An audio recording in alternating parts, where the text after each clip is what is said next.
اگلے والا اس کا جو حصہ ہے اس میں کافی حصہ عرفہ کے حدود کے باہر ہے. تو اگر کوئی پورا دن صرف وہیں ٹھہرا اور ایک لمحے کے لیے بھی عرفہ میں نہیں ٹھہرا تو وہ حقیقت میں اس کا حج قبول ہی نہیں ہے. تو یہ بہت ہی ضروری بات ہے. بھائیوں اور بہنوں، حجاج بیت اللہ الحرام، عرفہ کے دن عرفہ میں آپ اس طرح پہنچ گئے، کون کون سے اعمال یا کون کون سی عبادتیں کرنی چاہیے؟ تو نمبر 1، آپ زوال کے بعد یعنی ظہر کا وقت جب داخل ہو جائے تو ظہر اور ایسے ہی عصر کی نماز پڑھیں. دونوں نمازوں کو قصراً پڑھیں گے یعنی 2 رکعت کر کے، اور جمع کریں گے جمع تقدیم یعنی ظہر کے وقت میں آپ یہ دونوں نمازیں پڑھیں گے، 1 اذان اور 2 اقامت کے ساتھ، جس طرح کی مسلم کی روایت ہے، جابر رضی اللہ عنہ سے مروی ہے. اور ایسے ہی جو مسلمانوں کے جو گورنر ہیں، جو ولی امر المسلمین ہیں، یا ان کے جو نائب ہیں، انہیں چاہیے کہ خطبہ دے ان دونوں نمازوں سے پہلے. اور ایسے ہی اگر آپ وہاں نہیں پہنچ سکے، جماعت کے ساتھ مسجد نمیرہ میں نہیں نماز پڑھیں، تو آپ جہاں کہیں ہیں جماعت کے ساتھ آپ وہاں نماز پڑھ لیں.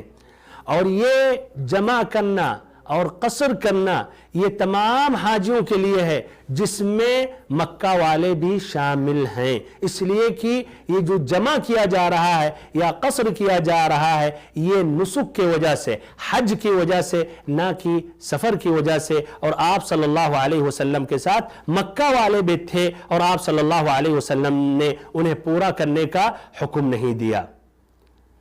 ایسے ہی اس کے بعد آدمی کو چاہیے، ایک مسلمان کو چاہیے، ایک حاجی کو چاہیے کہ اللہ تعالیٰ کے ذکر میں بکثرت مشغول ہو جائے. ایسے ہی اس کے بعد چاہیے کہ اللہ تعالیٰ کے ذکر میں مشغول ہو جائے. اور یہاں جو ایک حکمت ہے کہ صلاۃ الظہر اور صلاۃ العصر جمع اور جمع تقدیم کیا جا رہا ہے تاکہ ایک حاجی ذکر اور اذکار میں مکمل مشغول ہو جائے اور نماز عصر کے لیے کوئی فاصلہ نہ ہو. تو بھائیوں، حجاج بیت اللہ الحرام اور بہنوں، آپ بکثرت ذکر کریں، دعا مانگے، اور ایسے ہی قبلہ رخ ہو کر، قبلہ کی طرف متوجہ ہو کر ہاتھ اٹھا کر دعا میں مشغول رہیں. اور جہاں کہیں آپ ہیں قبلہ کی طرف رخ کریں، چاہے وہ جبل آگے ہو، پہاڑ، یا پیچھے ہو، یا دائیں ہو، یا بائیں ہو. ایسے ہی اگر آپ آج کے دن ذکر اذکار کے ساتھ اگر تلبیہ بھی پڑھ رہے ہیں یا قرآن مجید کی تلاوت کر رہے ہیں تو اس میں کوئی حرج نہیں، لیکن بکثرت یہ دعا ضرور آپ پڑھیں، لا الہ الا اللہ وحدہ لا شریک لہ لہ الملک ولہ الحمد وہو علی کل شیء قدیر. اس لیے کہ ترمذی کی روایت ہے، آپ صلی اللہ علیہ وسلم نے فرمایا، افضل الدعاء دعاء يوم عرفة وخير ما قلت أنا والنبيون من قبلي لا إله إلا الله وحده لا شريك له له الملك وله الحمد وهو على كل شيء قدير. کہ سب سے بہترین دعا عرفہ کے دن کی دعا ہے، اور سب سے بہتر اور سب سے افضل جو میں نے دعا پڑھی ہے اور ہم سے پہلے تمام نبیوں نے عرفہ کے دن پڑھی ہے، وہ ہے لا الہ الا اللہ وحدہ لا شریک لہ لہ الملک ولہ الحمد وہو علی کل شیء قدیر. تو اس دعا کو بکثرت پڑھیں، دہراتے رہیں، کئی مرتبہ پڑھتے رہیں، اور پھر اللہ تعالیٰ سے دعا مانگتے رہیں. اپنے لیے دعا مانگے، اپنے اہل و عیال کے لیے مانگے، ایسی ایسی دعائیں مانگے جس کا تعلق دین سے ہو یا دنیا سے ہو. اور اگر آپ نے ایسی مسنون دعاؤں کا انتخاب کیا اور اپنے ساتھ کسی کتاب میں لائے یا لکھ لیے تو کوئی حرج نہیں ہے، کتاب کے ذریعے آپ اللہ تعالیٰ سے دعا کرتے رہیں. اور اگر آپ کے پاس کتاب نہیں ہے یا آپ کو اتنی دعائیں یاد نہیں ہیں تو آپ اپنے الفاظ میں اللہ تعالیٰ سے گر گراتے ہوئے، روتے ہوئے، خشوع و خضوع سے مانگے. اللہ تعالیٰ سب کی مرادیں پوری کرتا ہے، سب کی سنتا ہے، سب کی زبانوں سے رب العزت واقف ہے. بھائیوں اور بہنوں، اس طرح آپ اس ذکر میں دعاؤں میں مشغول رہیں گے یہاں تک کہ سورج ڈوب جائے، اور سورج ڈوبنے کے بعد پھر آپ عرفہ کو چھوڑ کر مزدلفہ کی طرف روانہ ہوں گے. مزدلفہ کے متعلق وہ باتیں ذکر کرنے سے پہلے ادھر میں ذکر کر رہا ہوں عرفات ہی کے متعلق چند اہم باتیں. پہلی بات یہ ہے کہ جو حاجی میدان عرفہ میں دن میں پہنچے یعنی 9 ذی الحجہ کو دن میں پہنچے زوال سے پہلے یا زوال کے بعد یا عصر کے وقت تو ان پر واجب ہے کہ غروب آفتاب تک میدان عرفہ ہی میں رہیں غروب آفتاب تک اس لیے کہ آپ صلی اللہ علیہ وسلم غروب آفتاب تک ٹھہرے دوسری بات یہ ہے کہ میدان عرفہ میں وقوف یا کس وقت سے ثہرنا چاہیے اس کا اول وقت کیا ہے اور آخری وقت کیا ہے تو اس کا اول وقت ہے 9 ذی الحجہ کا فجر ثانی فجر ثانی سے لے کر آخری وقت غروب آفتاب نہیں ہے بلکہ فجر ثانی یوم النحر یعنی 10 ذی الحجہ کے فجر ثانی تک یعنی تقریباً 24 گھنٹے تو اگر آپ دن میں پہنچے تو غروب آفتاب کے بعد نکل جائیں اور اگر کوئی پیچھے رہا دن میں نہیں پہنچ سکا تو رات میں بھی پہنچ گیا یعنی جس وقت سب مزدلفہ میں ہوں گے یا مزدلفہ کی طرف روانہ ہوں گے اگر عرفات میں آپ ٹھہر گئے فجر ثانی سے پہلے یعنی 10 ذی الحجہ کے فجر ثانی سے پہلے فجر سے پہلے تو آپ نے اس طرح یہ رکن پا لیا اور آپ کا اس طرح حج صحیح ہوگا جس طرح کی اس میں متعدد حدیثیں مروی ہیں تیسری بات یہ ہے کہ کچھ لوگ اس پہاڑ پر جس کو جبل الرحمہ کہتے ہیں اس پہ چڑھنا مسنون سمجھتے ہیں بہتر سمجھتے ہیں اسی لیے اس پر بھیڑ لگی ہوتی ہے جبکہ نبی صلی اللہ علیہ وسلم سے یہ ثابت ہے کہ آپ پہاڑ کے نیچے تھے اور آپ نے پہاڑ کو اپنے اور قبلہ کے درمیان کیا آپ نے اس جبل کو اس پہاڑ کو اپنے اور قبلہ کے درمیان کیا تو اگر کوئی وہاں پہنچ سکے اس پر عمل کرے تو لا شک یہ زیادہ بہتر اور افضل ہے لیکن اگر آپ سے یہ دور ہے تو کوئی ضروری بھی نہیں ہے اس لیے کہ آپ صلی اللہ علیہ وسلم نے کہا یہ مسلم کی روایت ہے وقفت ہا ہنا وعرفہ کلھا موقف کہ میں یہاں ٹھہرا لیکن میدان عرفہ یہ پورا میدان یہ ٹھہرنے کی جگہ ہے بھائیوں اور محترم ساتھیوں ایک تیسری بات یہ ہے کہ عرفہ کے دن عرفہ کا روزہ رکھنا ایک حاجی کے حق میں بہتر اور افضل نہیں ہے اس لیے کہ نبی صلی اللہ علیہ وسلم حالت افطار میں تھے جب میدان عرفہ میں ٹھہرے تھے اور اسی پر سلف صالحین صحابہ کرام اور تابعین نے عمل کیا یعنی عرفہ کے دن جب وہ میدان عرفہ میں ہوتے تھے حج کے ایام میں ہوتے تھے حج کے لیے نکلے ہوتے تھے تو روزہ نہیں رکھتے تھے یہ چوتھی بات تھی پانچویں بات یہ ہے کیا کھڑے ہو کر دعا مانگنا زیادہ بہتر ہے یا آدمی بیٹھ جائے تو بھائیو یہ دونوں صورتوں میں یہ دونوں حالات آدمی کے اوپر ہے اگر آپ کو زیادہ خشوع خضوع ہے کھڑے ہونے میں اس میں زیادہ آپ کے اپنے دل میں خشوع پا رہے ہیں اور اس میں اس طرح آپ زیادہ انتہائی اللہ تعالیٰ کی طرف خشوع کے ساتھ مائل ہو جا رہے ہیں تو یہ زیادہ بہتر ہے اور اگر آپ کے حق میں بیٹھنا بہتر ہے تو یہ زیادہ بہتر ہے المہم دونوں حالات صحیح ہیں آپ کو فائدہ اٹھانا چاہیے ذکر و اذکار کا اہتمام کرنا چاہیے یہ باتیں تھیں عرفات کے متعلق اس طرح ہماری بات مکمل ہو گئی اور عرفات کا دن یہ جو حج کا ایک عظیم رکن ہے اس پر بات مکمل ہو گئی اب آپ اس طرح مزدلفہ کی طرف روانہ ہوں اور مزدلفہ میں پھر کیا کرنا ہے انشاءاللہ میں آئندہ ملاقات میں ذکر کروں گا اللہ تعالیٰ سے آخری میں دعا کرتا ہوں کہ اللہ تعالیٰ آپ سبھی کا حج قبول فرمائے آپ کی دعاؤں کو قبول فرمائے اور اللہ تعالیٰ آپ سبھی کو دنیا اور آخرت دونوں میں بھلائی کامرانی اور کامیابی عطا کرے آمین یا رب العالمین وصلی اللہم وسلم وبارک ونعم علی عبدک ورسولک محمد